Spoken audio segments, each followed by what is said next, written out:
Hello and welcome back to another episode of Canadian Stacker.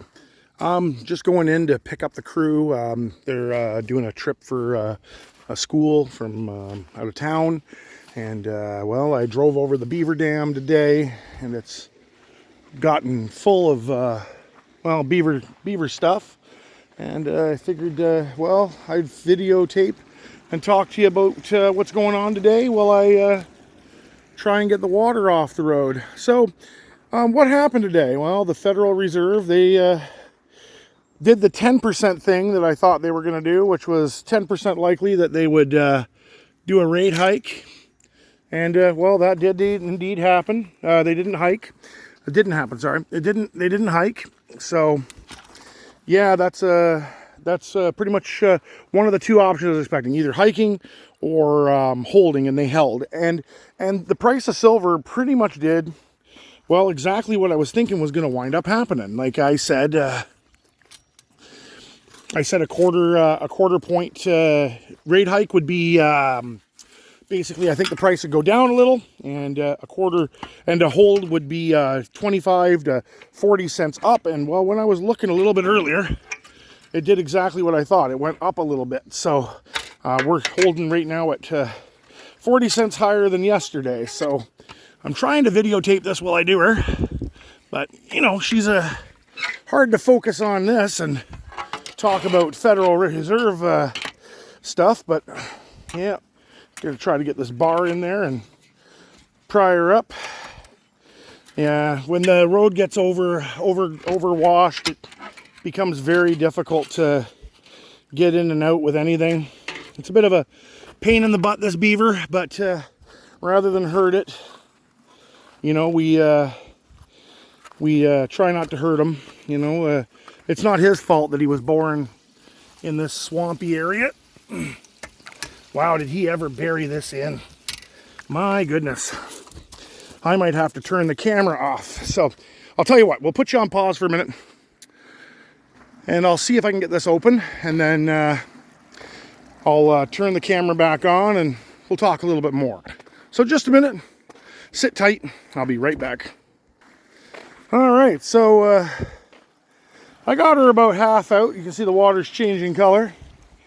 And I figured I'd see if I can get the moment right now and get this pulled out. Hopefully I don't slip on my arse. Oh my gosh. It's still stuck right in there. Just give me a second here and we'll give this one more go. The troubles are working in the great outdoors. The suction is absolutely incredible.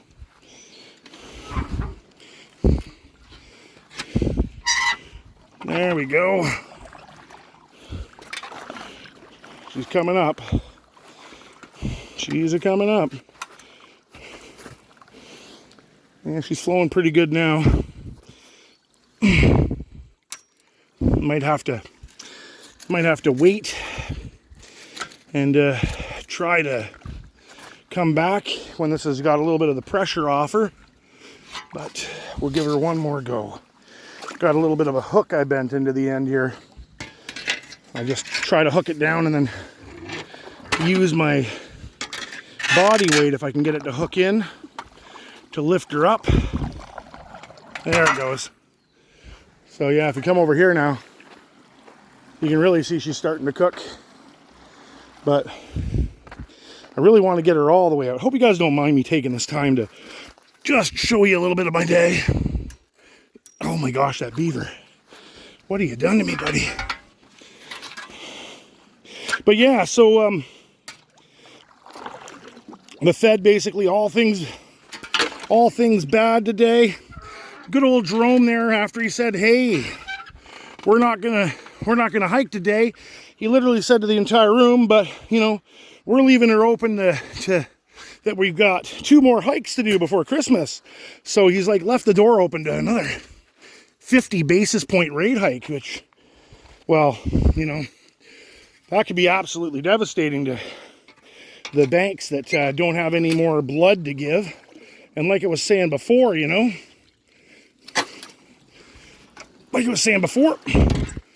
we're at that point now where Oh, she's gonna flop over on me now. There she comes. Yeah, so we're almost at the point where the banks are just gonna say, hey, I can't do it, and that's gonna be the end of her. Wow. There we go. Oh, I win. So I got her out. Now she's gonna go on the back side. There we go. You know, this is sort of like, you know, what the Fed's gonna do when they stop this interest rate hiking and realize, oh my goodness, we're imploding the economy. They're literally gonna be forced to go completely the other direction. And, you know, they're gonna have to drain out all of the bad debt, and they're gonna have to put it on their notes, you know. And this is like kind of like the bad debt in this whirlpool here, swirling all the bad debt out from the fat cats who are currently getting out of the stock market. They're trying to get away from what's going on, and this hold on rate hikes, all this has done, in my opinion, has made it so that the rich people will get a chance to sell a little bit higher on the stock, because the stock's going to go up. Silver went up. Usually the stocks go up a little bit. It's a baloney, going to be a baloney rally if it does.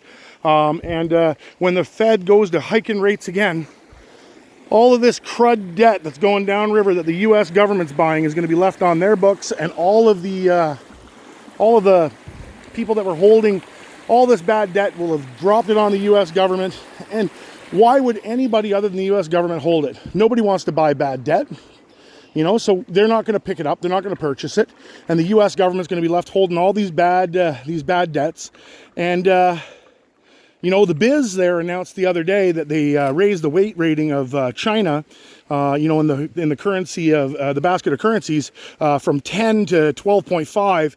Now that's a 25%, in my opinion, improvement on their Biz basket. Now it's not a whole lot, but if you think about that on the curve of how everything's been going, China literally is at the point now where the Biz, you know, is basically showing that the International Monetary Fund is willing to pivot, and that things are looking worse. So, you know, the BRICS nations have been saying a lot of things about them lately, and I think stuff's gonna, like I said, it's gonna start getting real come October. I am pretty certain that we could have a really crappy Christmas.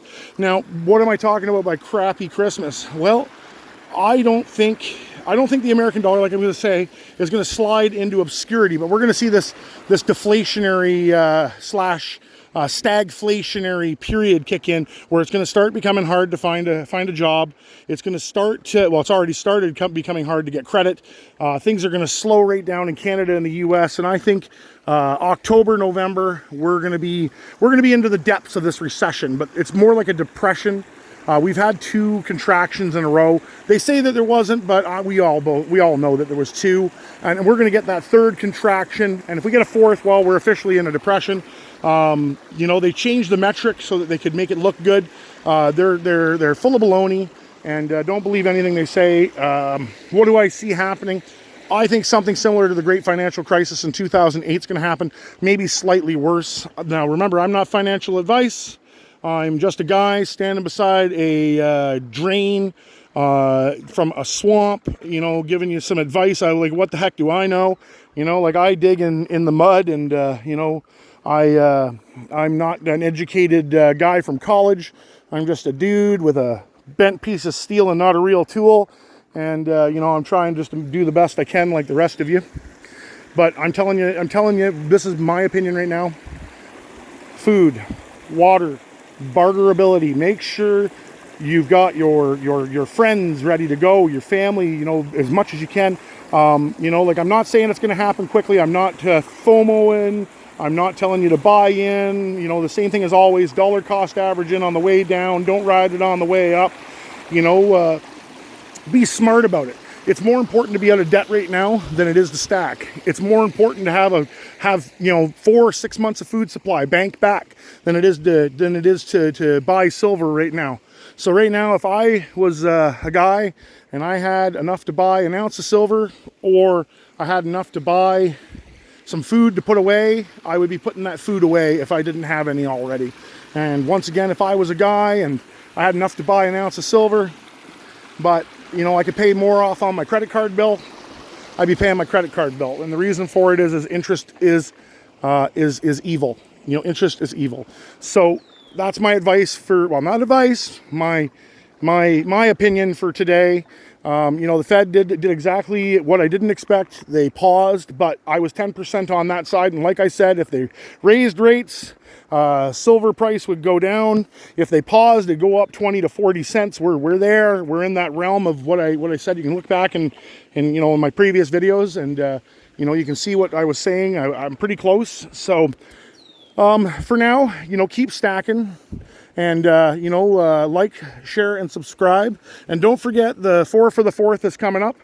And I'm super excited to see what we can do. Maybe we can, you know, figure something better out. I was getting told that maybe I might have an eagle coming. I'm not going to say for sure, but, you know, I heard that maybe I'd get mailed an eagle for 4 for the 4th rather than a maple. That'd be cool to put up an eagle. Now remember, this upcoming giveaway is for Canada Day and Independence Day. I can't do a live stream on Canada Day, and the reasons are obvious. I work at the whim of the rafting company, so whatever I have to do for my job comes first, and then of course you know, I hate to say it, then my YouTube channel. It's not that I don't want to spend time with you guys on the 1st. It's just I'm going to have a 16 hour day already, and I'll be doing a 14-hour day before. So, you know, I'm not making up excuses. It's just that's how things are, and I will be available on July 1st for an hour or two. So better me make it then than say I'm going to do something and then not be able to show up, right? So always keep your commitments. That's another thing that I would suggest to anybody. Your word is your bond. Make sure you get to doing that in life. Make sure that when you say something, you do something, because we're going into a period, I think, in time where we're going to go back. We're going to go back a little bit, you know. We're going to go back to a man's word. It means something again, because I'm not talking everybody's going to be like that, but the community that we're in, we're going to figure out a way to work it out where your word is your bond between barterers and people that have stacked and the preppers. We're all going to try to keep our word, because we don't want to be caught lying, because when you do that, no one trusts you anymore. So with that said, you know, have a great day. Keep your thumb to the sky. Try to stay optimistic, and I hope you have an amazing day. Until next time, Canadian Stacker out.